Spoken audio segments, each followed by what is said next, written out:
ராஜேந்திரன் என்பது தமிழ் பெயரா? எனக்கு எந்த அரசன் மீதும் மதிப்பு கிடையாது. எவனையும் நான் பெரிய சக்தியாக பார்ப்பது கிடையாது. அந்த மன்னர்கள் காலத்தில் தான் இந்த நாடு குட்டிச்சுவரானது, சமஸ்கிருதமயமானது, இந்துத்துவமயமானது. தமிழ் கோவிலின் கருவறைக்குள்ளே இருந்த தமிழ் தூக்கி வெளியே வீசப்பட்டதெல்லாம் இந்த பாண்டிய மன்னர்கள், சோழ மன்னர்கள், சேர மன்னர்கள், பல்லவ மன்னர்கள் ஆண்ட காலத்தில் தான். வேள்வி நடத்தியவன், யாகம் நடத்தியவன், தமிழ் பெயர்களை மாற்றி வடமொழி பெயர்களை தங்கள் பெயருக்கு பின்னால் சூட்டிக் கொண்டவன். ராஜராஜன் என்பது தமிழ் பெயரா? ராஜேந்திரன் என்பது தமிழ் பெயரா?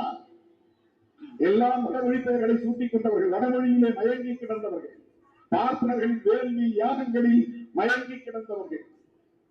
அவர்கள் எப்பேற்பட்ட மன்னாதி மன்னர்களாக இருந்தாலும் அவர்கள் எம் தமிழ் அழிவதற்கும் எம் கலாச்சாரம் அழிவதற்கும் வழிவகுத்தவர்கள் என்பதை உணர்ந்தவன் நான்.